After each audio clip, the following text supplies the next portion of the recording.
He stands guard here 24/7 to make sure he is in place to greet all of our guests.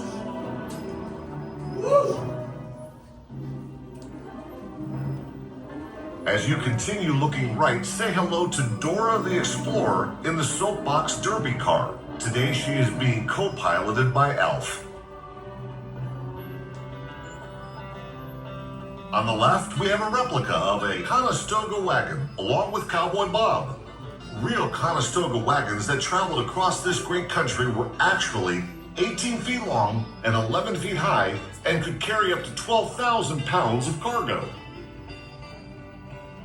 Our collection got started with automobiles. The first of these is on your right, the blue 1956 Thunderbird.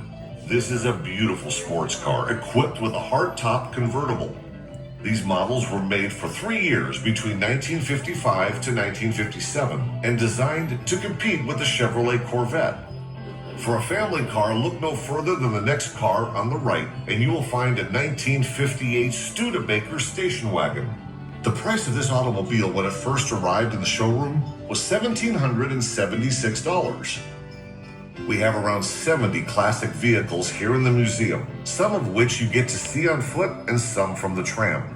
If you love cars, make sure you pick up a brochure for our sister company, the Classic Auto Mall in Morgantown, Pennsylvania.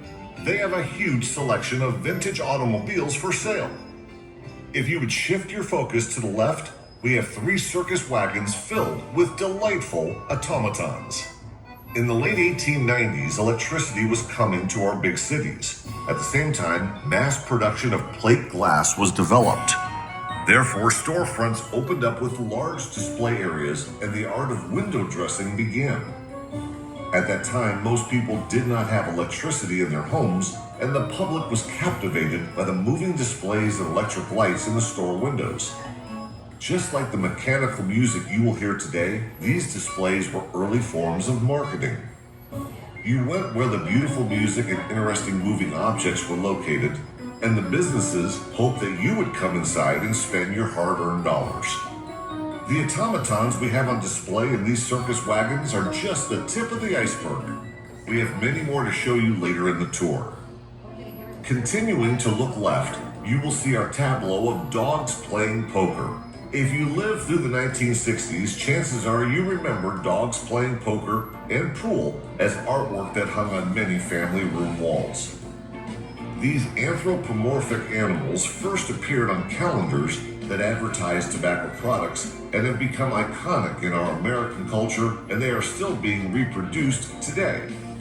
Please make sure to look at our framed and lighted poster of one of the most famous of these paintings, titled A Friend in Need. Properly titled, as you can see, the bulldog is slipping his buddy an ace under the table. Was he a good dog or a bad dog? Only you can decide.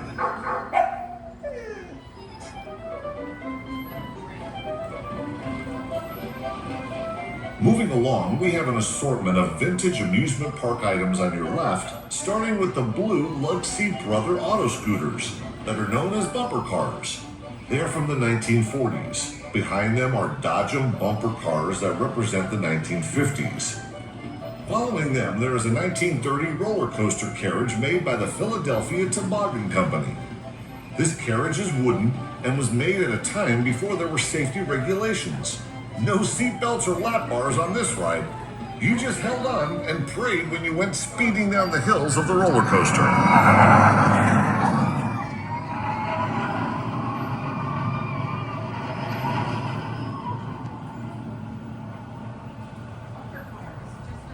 As we round the corner, there is Albert Einstein on the left, along with a vintage tractor seat collection, as well as vintage tractors. Looking left, check out the typewriters located by the tractors. Why do we have typewriters? The answer is, we have a lot of visits from student groups, and many of them don't know what a typewriter is. In addition to typewriters, we also show young people a payphone and vinyl records. Mind blown.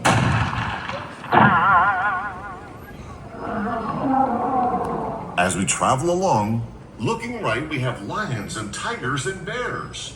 Oh my! Look right to see our favorite animal in this display, Calamity Jane. She has a gun in her holster, whiskey in her boot, and a custom-made cowgirl hat. Now that is what we call really good ranch dressing right there. Across from Calamity, you will see the Rupp motorcycle, the red cycle with 2 wheels in the back and 1 in the front. This was made in the early 1970s. Elvis Presley had one just like it. Our collector loves Elvis, so he had to have one too. You ain't nothing but a hound dog. Next to the Rupp are beautiful red, white, and blue stars and stripes motorcycles. They were made in California and custom built to resemble the iconic motorcycle Captain America from the 1969 movie Easy Rider, starring Peter Fonda. But the star of the show in this aisle is the first self-propelled wheelchair invented in this country. Here on the left, we have the Custer chair, designed by Levitt Luzerne Custer and introduced in 1916 in Dayton, Ohio, where Mr. Custer lived. The wheelchair we have on display is battery-operated and used mostly indoors. They also made gasoline-powered wheelchairs for outdoor use. Notice the tiller bar that was used for steering. The wheelchair sold for $175. At that time, the average price of an automobile was $700. Many people, including men coming home from World War I, used the Custer chair. As we drive along, looking left, you will see motorcycles. And don't miss the ragtop convertible display on your right. First, we have a 1967 Oldsmobile, then the pennant blue Chevrolet Corvette. Chevrolet started manufacturing Corvettes in 1953, but the first year they were in the showroom was 1954.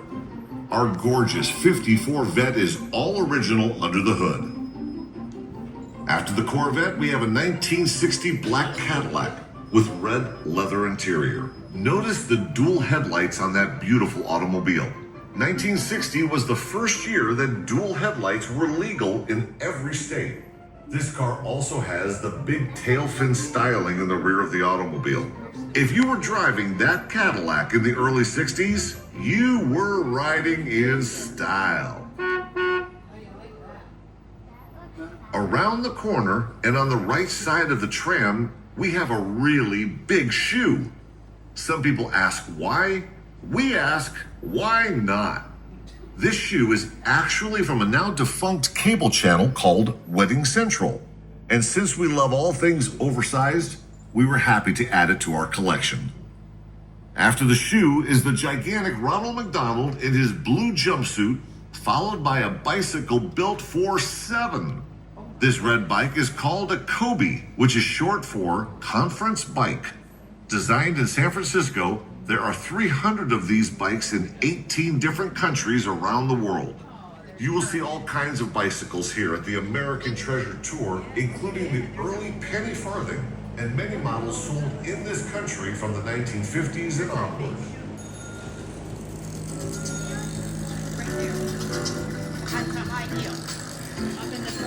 As we go down the corridor, please note that you are in a building that originated as a B.F. Goodrich tire factory.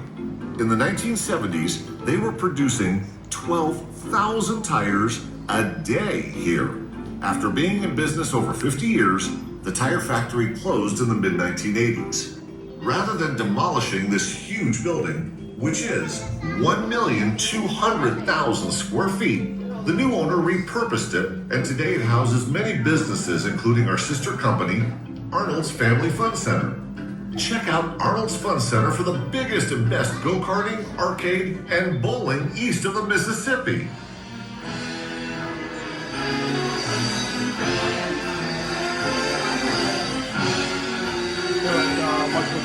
Chuck E. Cheese got no love.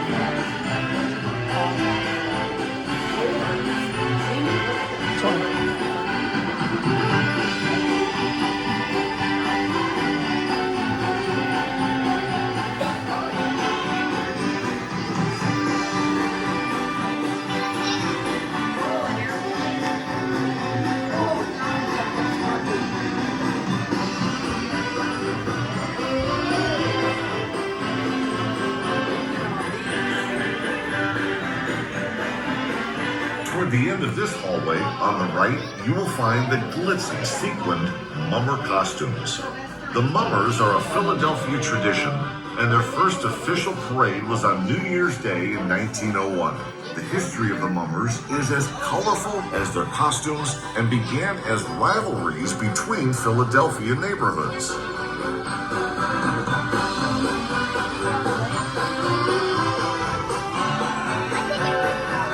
Sideshow stuff.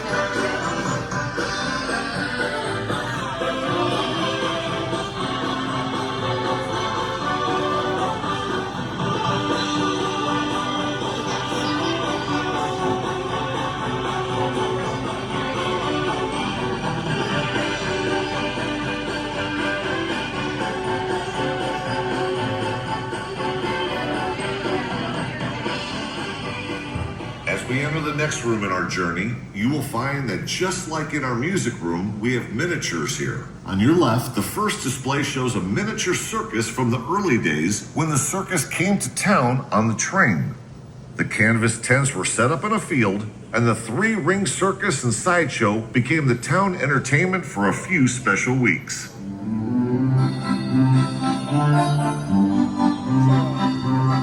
The second display is a miniature amusement park from Moundsville, West Virginia, and used to be in an ice cream parlor window. It has the distinction of being handmade with no plastic. It's all wood and metal, and it is run by old Singer sewing machine motors. The last display is from the state of Minnesota and was made by a husband and wife team, John and Hilda Newman. They displayed this miniature fairground in their appliance store window. Oh, the sideshow banners. Sweet Marie. I want to see that Sweet Marie. You know what I'm saying? I don't know how sweet it really is.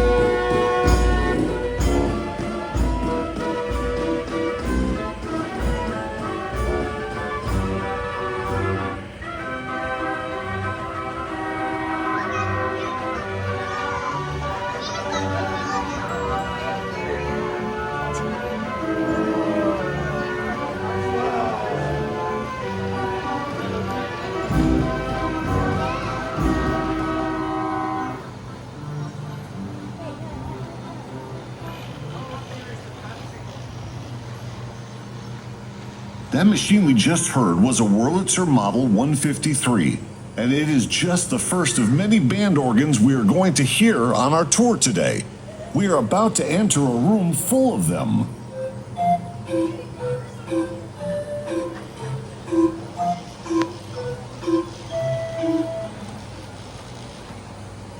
We are now in the band organ room. That machine we just heard is the second band organ in on your right. It's the nice blue color. It is an artisan band organ from North Tonawanda, New York. That's up by Niagara Falls. And you may be surprised to hear that its identical twin sister is just to the left of it, the machine that appears to be green. We've repainted the blue one so you could see what it looked like new. And the green machine shows you about 100 years of weather and wear. Unlike the Nickelodeons you could hear in our music room, band organs are typically outdoor machines. They'd live on fairgrounds and with carousels, that sort of thing, so they tend to take a beating over time battling the elements. In front of our band organs are many, many more of the storefront animations and displays that we saw just a few of in our circus wagons. We are absolutely surrounded by them in this room. But throughout each of them to your right is a giant coil. It is a giant slinky. It's actually the world's largest slinky. It's 100 feet long and 48 inches in diameter. Slinky was invented by a Penn State graduate named Richard James, and the first store to sell one was Gimbel's in Philadelphia. It is truly a Pennsylvania-based toy. So we will travel down the length of this slinky. We will hear some more band organ music as we go along. Just up ahead on your left is an item you surely cannot miss: the Popsicle Stick Castle. This castle is so large that it made its way into the 2009 Guinness Book of World Records. It was constructed by just one man, Steve Gooman. He's from Connecticut, and he constructed this castle from 396,000 popsicle sticks, and it is held together by 4 gallons of Elmer's glue. Before we listen to some more band organ music, please note that just up ahead on your right, you will be passing the oldest functioning automaton in the collection, the Sword Swallower. He dates back to the late 1890s, so he would have been in one of the very first storefront window displays in America.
The machine you just heard is located in the front right corner of the room and is golden yellow in color.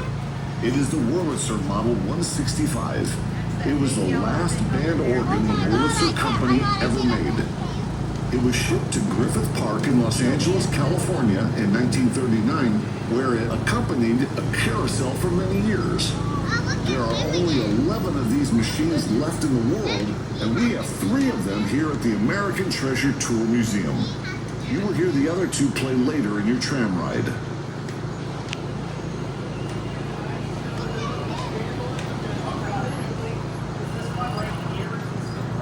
Military band organ 160, aka the Mammoth. It was first made in 1912, which is absolutely insane by the way it looks and the way it sounds. It's incredible. There was only 2 ever made. This is one of 2. And the reason we don't share the group tours is because when we were originally recording the audio guide for the tour, at that point in time, this band organ was so deafeningly loud, we literally didn't think we could share it with anybody without blowing their eardrums out. These things are meant to be listened to outside, not inside, and then 5 feet in front of them. But we turned off half the horns, so you guys are safe, your eardrums are safe. We turned off the loudest horns, so we can listen to it. It is one of the best in the collection, my personal favorite. It's really awesome, and it's really a shame it's not integrated into the regular tour. But you can hear it today, so I'll play it for you.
Ladies and gentlemen, on your left is the beginning of one of the most popular exhibits here at the American Treasure Tour Museum.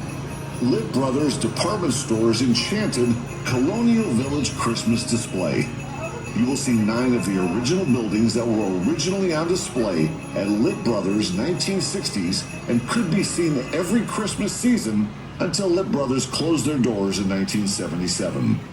A local man named Thomas Comerford was the Lit Brothers house designer and worked with a German company to come up with this design in the style of a colonial village. As we slowly travel along, the majority of the buildings will be on your left. But as we come around the first corner on our right, a smaller scale animated display from Macy's department store in Philadelphia. These were on display in their New York City location in the early 1960s. This display shows Victorian-era Christmas along with the church scene and nativity.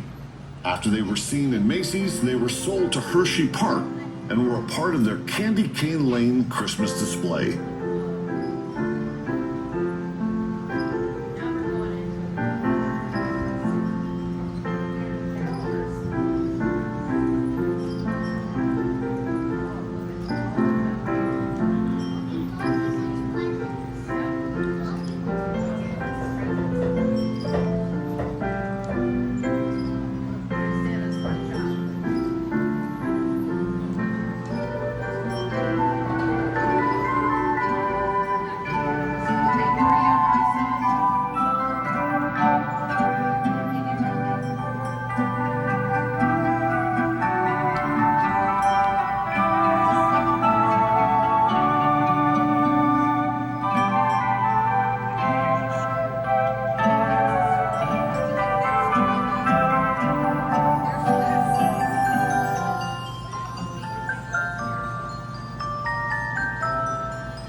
Of course, after winter and Christmas comes springtime and Easter, which we have represented by all of the bunnies, ducks, chicks, and even Easter eggs.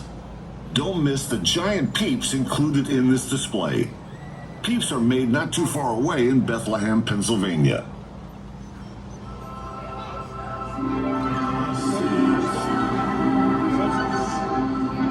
Just up ahead on your left, you will find one of the most recognizable families in America, The Simpsons. The Simpsons are the longest-running primetime show in television history. They started in 1989. No! In the corner of this room, you will find the giant papier-mâché Snow White and the Seven Dwarfs. They were the prized possession of Irene Higgins and were donated in her memory by her daughters. They are one of a very few number of donated items in this collection. Practically everything else you see on display has been purchased by our mystery collector. Before you leave this room, don't miss on the end to your right, Pinocchio, starring in his very own puppet show. When you live on a star, makes no difference who you are. Anything That's not Bart. It's Kermit. What's going on here? You can't fool me, Kermit.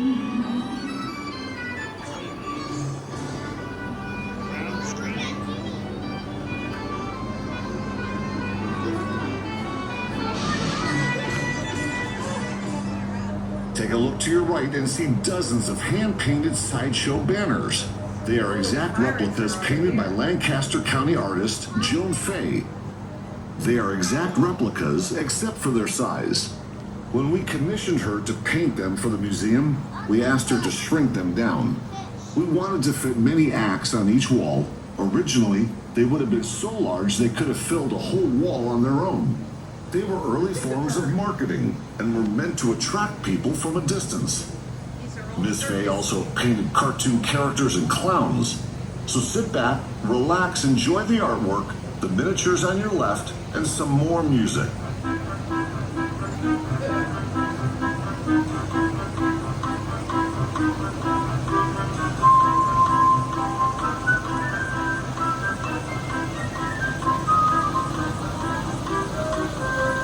Oh my, but she is fat. It's like, that's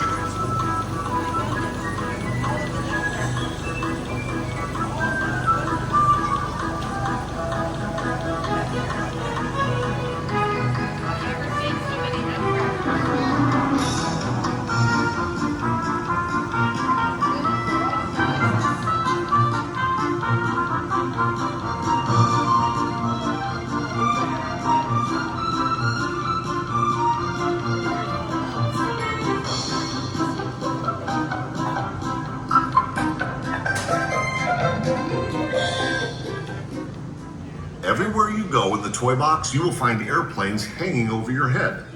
These are hobbyist-built radio-controlled airplanes and are works of art in their own right. We have close to 300 of them. Did we go this way?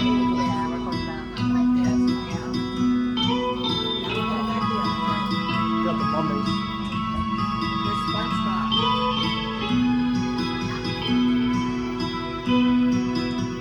On the left of the tram, there are Halloween masks. These were made by the Collegeville Costume Company that was in business for 50 years until 1994. When the costume company went out of business, our collector bought out their entire stock of costumes and masks.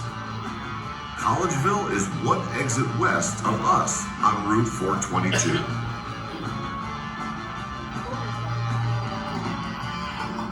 You will also find 4 of the Three Stooges hanging out on the wall. 10 different actors have portrayed a Stooge over the years. We like the Stooges so much, we named our trams after them.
As we travel into the next area, you will find trucks on your left that were made about 100 years ago. The first old truck is a GMC, followed by a rare Pierce Arrow truck that is dark green. The brighter green truck is the Mack.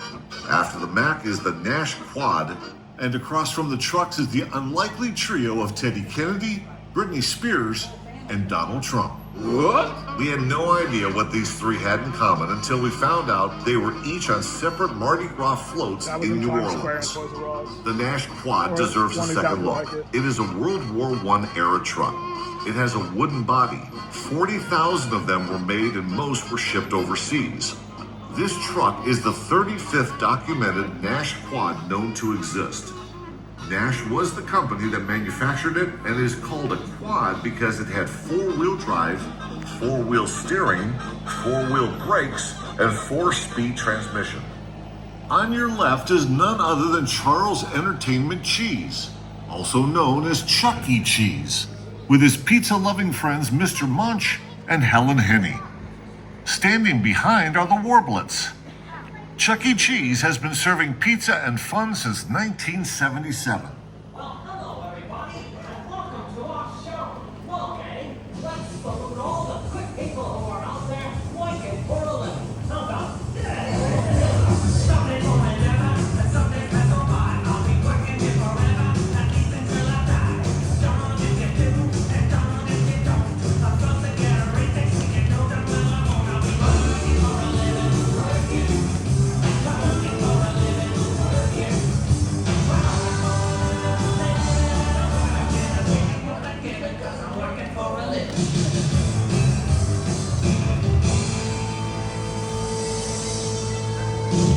Working for a living isn't bad at all when you have as much fun working as we do, right, Gary? So hang around and enjoy the pizza. Don't go away, folks. We'll be back in a few minutes. We're taking what they're giving because we're working for a living.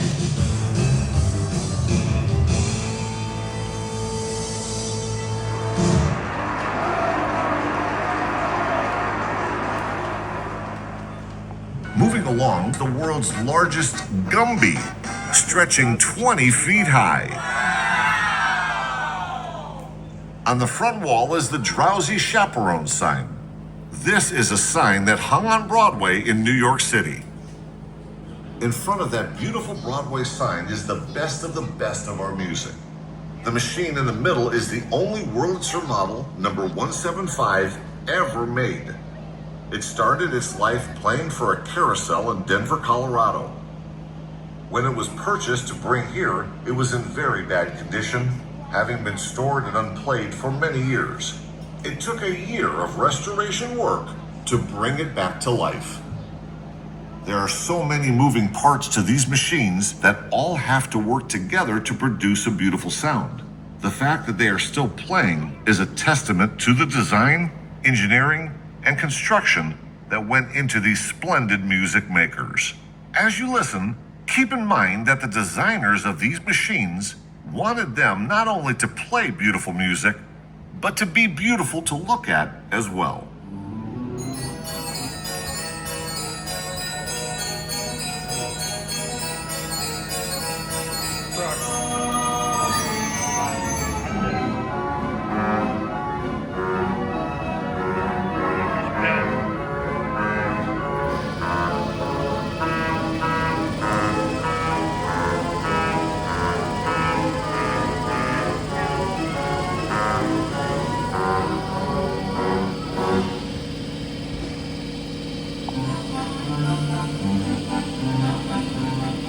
Now that was surely beautiful, but we can top it.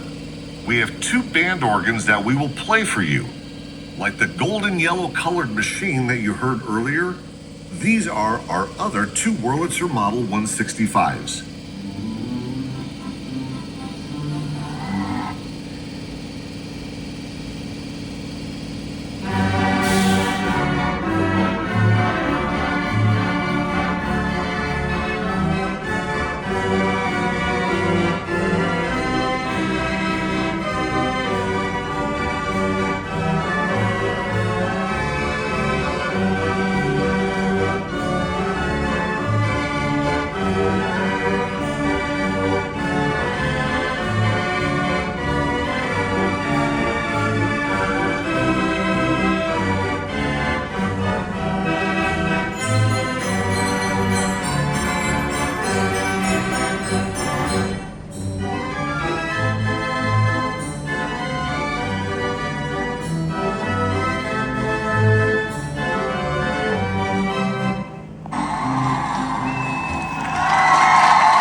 As we travel along on your right, we have a full-size beautiful red airplane called a Denny Kitfox.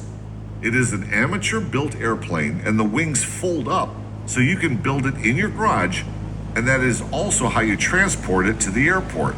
Just past the airplane is Manny, Mo, and Jack, better known as the Pep Boys, who started their business in Philadelphia in 1921.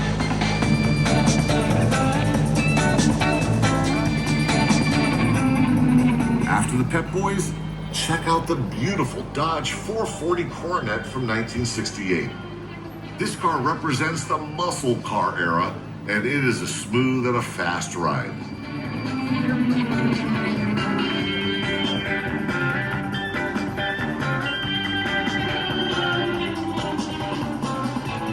The next classic automobile is a 1956 Robbins Egg Blue Cadillac Sedan DeVille. When this car was introduced, gasoline was a whopping 20 cents a gallon. This is a very large luxury automobile. We also have a 1924 Cadillac on display. That is in the walking portion of your visit today. Make sure you go and find it when your tram ride ends. Beyond the Cadillac are 1950s delivery and pickup trucks with a Dodge Power Wagon and a red Ford pickup on this end of the row. Beside the Statue of Liberty, you will find what was the loneliest guy in town, the Maytag repairman. Jesse White is pictured here, and he was the first of 5 men to play this part in Maytag's commercials. He is not so lonely anymore, as we purchased a Maytag wringer washer for him to work on.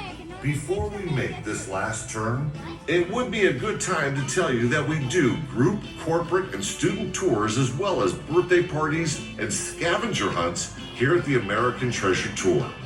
Plan your next group adventure with us. And speaking of adventures, on the left we have a small fire truck that was used on many trips around this building. This is a working fire truck and is a relic of the old B.F. Goodrich tire factory. This little fire truck would take 2 workers around the huge factory and aid in putting out small machine fires, taking first aid to workers and in the cleanup of chemical spills. As we round the corner, look right to find a 1948 Hudson Commodore. Hudson was the first car manufacturer in the United States to hire a female designer. Her name was Betty Thatcher, and she designed dashboards. On the left, there is a 1934 Buick, a beautifully styled automobile. This automobile has suicide doors that open opposite each other. If you like classic movies, this was the style car that would be the getaway car for the bank robbers. This car even has a bullet hole in the back of it that you can see when you take a walk through more classic cars after your tram ride. On the right, there is a 1909 Sears and Roebuck motor buggy that one could order out of the Sears catalog.